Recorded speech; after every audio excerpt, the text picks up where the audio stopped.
정부가 2025년 9월 15일 노동안전종합대책을 발표했습니다. 우리나라는 OECD 산업재해 사망률 1등이라고 합니다. 매년 600여 명의 노동자가 산업재해로 목숨을 잃고 있으며 이 중 절반이 건설업에서 발생하고 있다고 합니다. 반복되는 중대재해를 줄이려는 정부의 의지는 이번 대책에서 고강도 처벌과 행정 제재 수단으로 구현되었습니다. 특히 경제적 제재를 통해서 기업이 안전에 투자하도록 유도하는 것 같습니다. 여기서는 건설업에 관련된 제재 규정들을 살펴보겠습니다.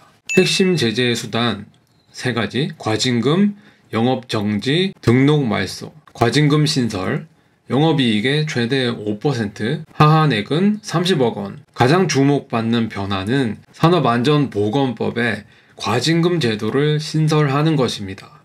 연간 3명 이상의 노동자가 사망한 법인 기업에 대해 영업이익의 최대 5%를 과징금으로 부과하되 최소 30억 원의 하한액을 두어 적정 수준의 제재가 이루어지도록 하는 것입니다. 예를 들어서 연간 영업이익이 5천억 원, 대형 건설사가 있다고 하면 만약에 단일 연도에 3명 이상의 사망사고가 나면 최대 250억 원의 과징금을 부담하게 됩니다. 한편 중소규모의 건설사도 사망사고가 발생하면 최소 30억 원을 물어야 하기 때문에 이건 기업 규모와 관계없이 상당한 경제적 부담을 지게 됩니다. 적용 대상은 모든 업종의 법인인데요. 건설업 같은 경우는 각 현장의 환경이 모두 다르잖아요. 그래서 건설업이라면 특별히 더 조심해야 할 것 같습니다. 과징금 부과를 위한 절차적 요건으로는 사업주의 안전조치 의무 위반이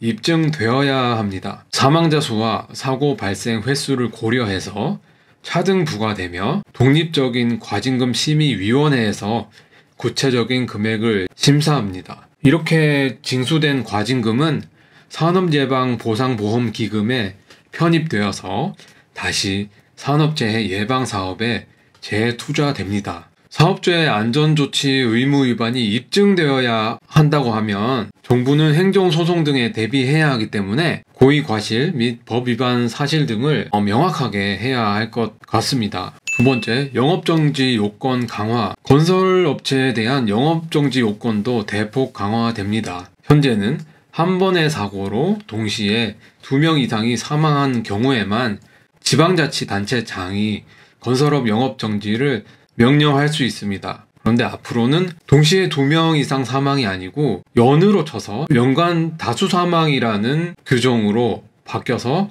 확대됩니다. 즉, 각기 다른 현장에서 1명씩 이렇게 3건 이상의 사망사고가 발생해도 연간 3명 이상 사망으로 되기 때문에 제재의 범위가 더 확대되는 것입니다. 영업 정지 기간도 연장됩니다. 현재는 최대 5개월 정지에 그쳤던 것을 상향할 전망이라고 합니다. 또한 건설업뿐만 아니라 전기, 정보, 통신, 소방시설 공사업 등으로 영업정지 요청 요건이 확대된다고 합니다. 세 번째, 등록 말소. 가장 강력한 제재는 건설업 등록 말소입니다. 건설업 등록 말소는 건설산업기본법 제13조 등에 정해진 처분으로 보통 부도나 부정당 행위 등으로 건설사를 퇴출할 때 쓰이는데요. 이번에 정부가 추진하는 것은 산업재해로 인한 등록말소 근거를 신설하는 것입니다. 최근 3년간 영업정지 처분을 2회 받은 건설사가 또다시 중대재해를 일으킬 경우에 노동부 장관이 관계부처에 등록말소를 요청할 수 있는 삼진아웃제가 도입되는 것입니다. 등록말소는 사실상 해당 업종에서의 영구 퇴출을 의미하기 때문에 기업이 존속할 수 없는 최종 제재 수단입니다. 적용 대상은 건설 사업자 등록증을 보유한 모든 건설사이며 공사 규모나 기업의 규모와 무관하게 사망사고의 규모로 판단합니다. 다만 산업재해 예방을 위한 개선 명령이나 시정조치 없이 곧바로 영업정지에 이르지 않고 재발방지대책 수립 등 필요한 절차를 거쳐도 중대재해가 반복될 때 등록 말소는 몇 번의 기회를 주고 최종 수단으로 발동될 것으로 예상됩니다. 핵심 제재 외에도 다각도의 압박 조치가 병행됩니다. 공공공사 입찰에서 중대재해 발생 여부를 평가하여 반복 발생 기업의 입찰 참가를 제한합니다. 그리고 제한 기간을 기존 2년에서 3년으로 연장한다고 하네요. 입찰 참가 제한 사유 또한 중대재해 반복이라고 명시하도록 합니다. 그리고 계열 분할이나 법인 명의 변경을 통해서 제재 회피를 막기 위한 이런 승계 규정도 마련됩니다. 금융 측면에서는 중대재해 위험도가 대출 금리나 한도, 보험료 산정에 반영되도록 은행권 여신심사 기준의 개정을 유도할 예정입니다. 상장회사에서 중대재해가 발생하거나 중대재해처벌법상 형사 판결이 나면 즉시 자본시장에 공시를 하도록 의무화하고요. 그리고 산업재해를 일으킨 기업은 정책자금 지원 대상에서 배제하거나 대형 건설사의 경우 선분양 제한까지도 검토합니다. 이 밖에 고용노동부 장관의 작업중지 명령 권한도 확대됩니다. 현행은 시정조치 명령을 받고 이를 불이행한 경우에만 작업중지 명령을 내릴 수 있는데요.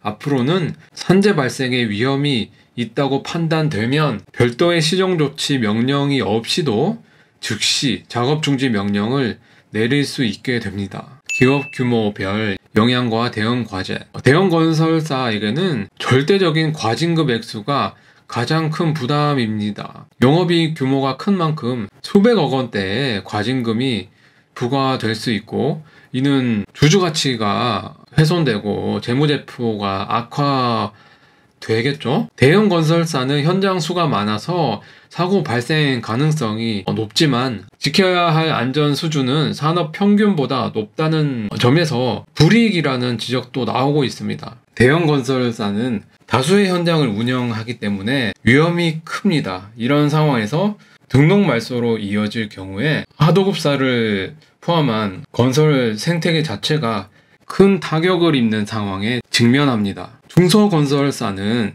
30억 원의 과징금 하한액이 존폐를 좌우하는 치명타가 될 수도 있습니다. 영업이익 규모는 작지만 한 번의 과징금으로도 회사 운영이 불가능할 수도 있죠. 다만 현실적으로는 소형업체가 단독으로 1년에 3명 이상의 사망사고를 낼 확률은 낮아서 과징금 제도는 대형사 위주로 적용이 될 가능성이 높습니다. 영업정지 같은 경우 중소기업에게는 더욱 치명적입니다. 사업 범위가 제한적인 중소건설사가 3개월 영업정지를 당하면 현금 흐름이 막히고 거래처도 이탈해서 3개월 영업정지로 무너질 수도 있습니다. 결국 대기업은 삼진아웃까지 갈 누적 위험이 늘어나는 것이고요. 중소기업은 한 번의 제재에도 버티기 어려운 그런 상황에 처할 수도 있습니다. 우리 건설업은 다단계 하도급 구조인데요. 이번 대책은 원청과 하도급사 모두에게 변화를 강요합니다. 원청 대기업은 법적으로 하도급 노동자에 대한 안전관리 책임을 지고요.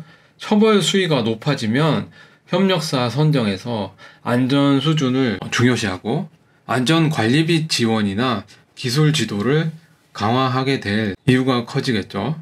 하도급 업체 입장에서는 원청의 안전 요구 수준 상승으로 비용 부담이 늘고 작업 조건이 까다로워지겠죠.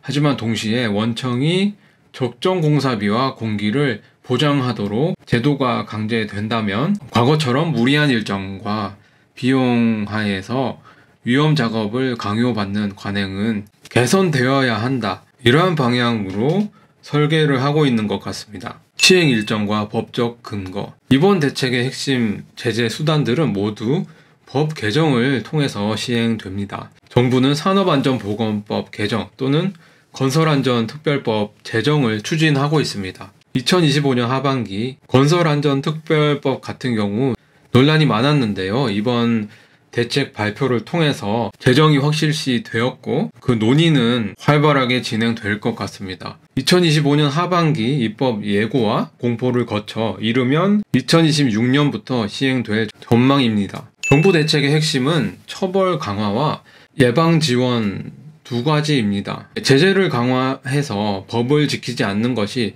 더 손해가 되는 구조로 만들고 동시에 사고 예방이나 노사 모두에게 이익이 되는 구조를 만들겠다고 했습니다. 경제적 제재 도입은 어디까지나 예방조치 강화의 마지막 수단임을 강조하고 단 한 번의 사고만으로 과징금을 부과하는 것이 아니라 중대재해가 반복 또는 다수 발생하고 사업주가 안전조치 의무를 이행하지 않은 것이 확인, 입증된 경우에 한정한다고 설명하고 있습니다. 과징금이라든지 경제 제재가 엄청 커졌는데 반복해서 발생하면 제재하겠다 이런 말인 것 같습니다. 건설업계는 안전투자를 비용이 아닌 필수 투자로 인식을 하고 안전관리 수준을 끌어올려야 하는 상황에 직면했습니다. 그래서 정부의 이번 대책이 성공하려면 이렇게 강력한 제재와 함께 실질적으로 기업들이 실질적으로 안전 투자를 늘릴 수 있는 여건 조성이 병행되어야 할 것 같습니다. 당연히 더 이상 노동자의 생명이